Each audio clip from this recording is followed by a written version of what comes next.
현재 사우디에서 한국에 초대형 발주를 하면서 미국과 묘한 기류를 조성시키고 있는 상황입니다. 물론 사우디는 한국과 전통적으로 무역 등에서 우방이며 한국은 매우 큰 고객이기도 합니다. 한국의 원유 수입이 압도적이기 때문에 사우디 입장에서는 한국이 우량 고객인 셈입니다. 그런데 최근 사우디는 한국뿐만 아니라 미국과도 묘한 국제관계가 연출되는 상황인데요. 특히 최근 상황을 보자면 궁극적으로 한국과 미국, 사우디 사이에 심상치 않은 일이 생길 것으로 보입니다.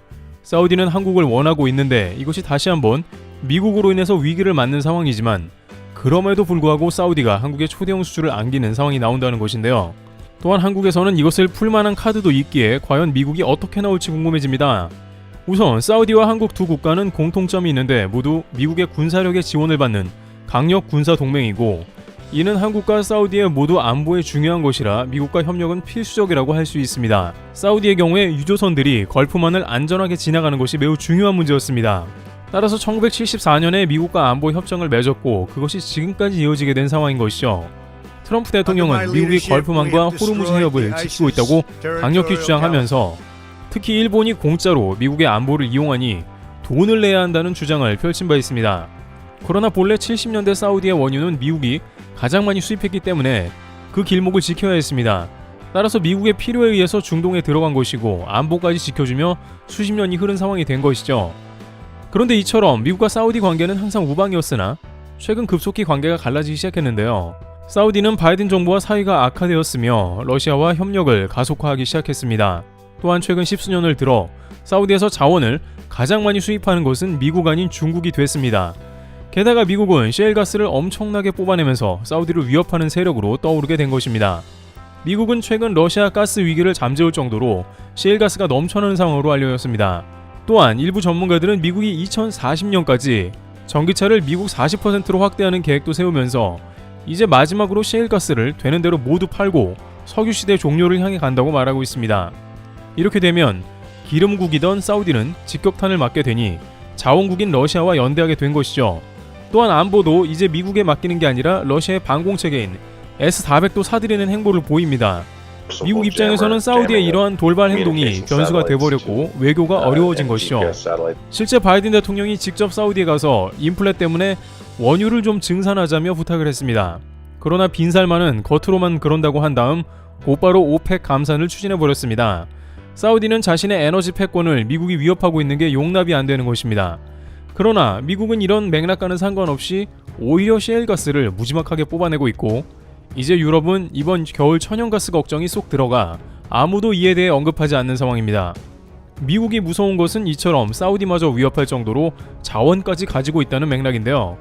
그런데 사우디와는 차원은 다소 다르지만 한국도 미국과 다양한 분야에서 충돌하고 있습니다.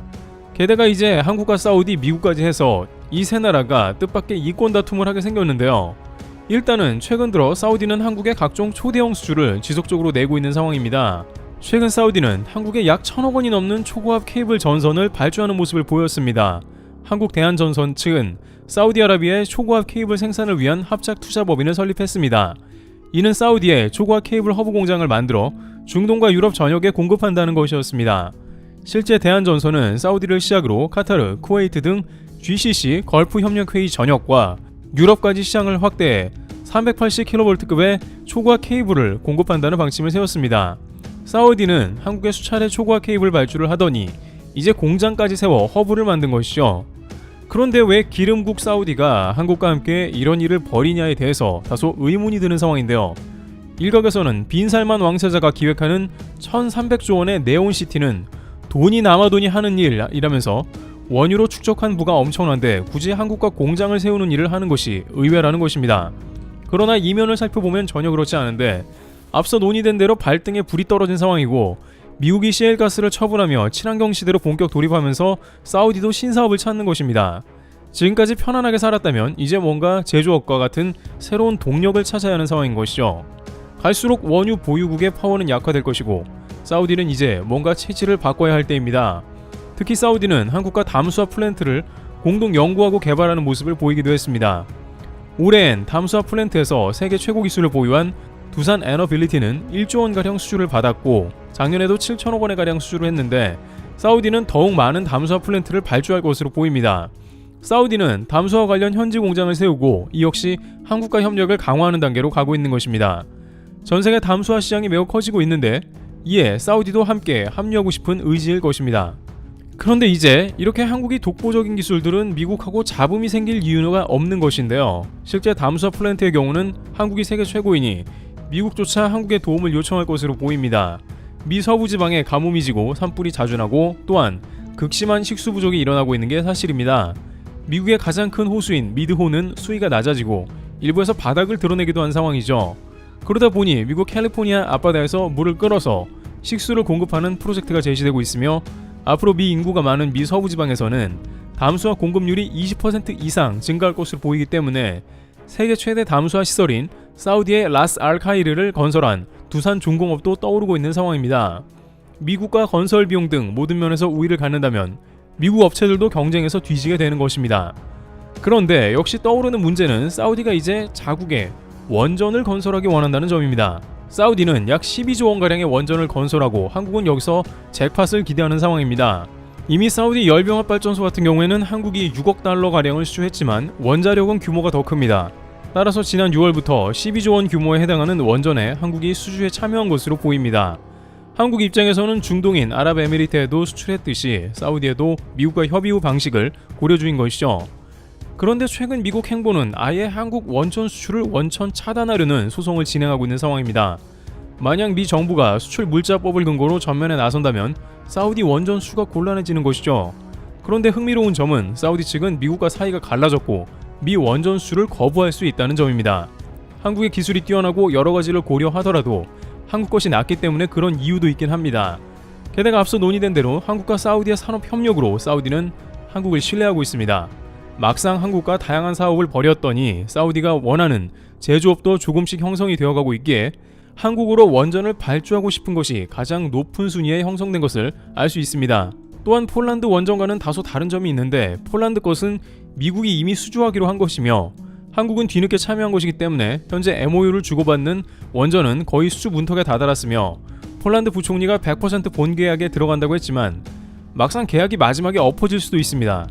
미국이 소송에 승리하고 한국의 IRA와 같이 거칠게 나온다면 방법이 없는 것입니다. 하지만 사우디의 경우는 다소 다른 것이 사우디는 미국 원전을 끝까지 거부할 수 있다는 것입니다. 그렇다고 미국 정부에서 한국이 사우디 원전을 수주 못하게 방해할 수도 없는 노릇인데요.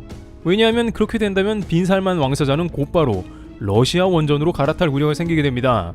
미국 입장에서는 한국이 수주하는 게 더 낫지 러시아 원전은 최악이기 때문입니다. 애초에 미국에서 팀 USA를 출범시키고 원전 동맹을 맺자는 것도 러시아, 중국 때문이었는데 한국 원전 수출을 막아버리고 러시아가 사우디 원전을 수주하게 되는 게 말이 안 되는 것이죠. 그런데 일각에서는 사우디가 원전을 한국과 러시아 모두 아닌 일본에서 수주할 수 있다고도 예측합니다. 실제 과거 아베 총리 때부터 사우디는 일본의 원전을 도입하는 것을 협력해온 바 있습니다. 그러나 업계에서는 일본은 후쿠시마 원전 건으로 사실상 이 바닥에서 회생이 쉽지 않은 상황이고 웨스팅하우스도 도시바에서 거의 파산을 했고 이제 컨소시엄으로 매각되었기 때문에 빈살만 왕세자가 기시다 총리를 만나러 갔지만 사실 원전 수주는 힘들다는 예상을 했습니다. 따라서 업계에서는 사우디 원전은 사우디의 한국 수주 가능성이 높다고 보는 상황인데요. 하지만 역시 미국이 한국의 원전 수출을 금지하는 소송을 냈고 이것이 한국에 치명적이기 때문에 만약 미국이 끝까지 발목을 붙잡는다면 사우디 원전 수출이 좌절될 수도 있는 것입니다. 여러가지 미국과 협의를 통해서 아랍에미리트와 같이 기술료를 받아가게 하는 게 최선이라는 것이죠. 이와 같이 사우디도 폴란드와 같이 한국과 원전을 협력하고 싶지만 미국의 발목이 잡힌 상황입니다. 한국은 미국의 전기차, 배터리, 반도체 등 첨단 공급망 확대를 위해 최선을 다한 만큼 미국 정부에서도 대의적인 차원에서 한국 원전 수출을 허락해야 한다는 의견이 나오고 있습니다. 트래블TV였습니다. 감사합니다.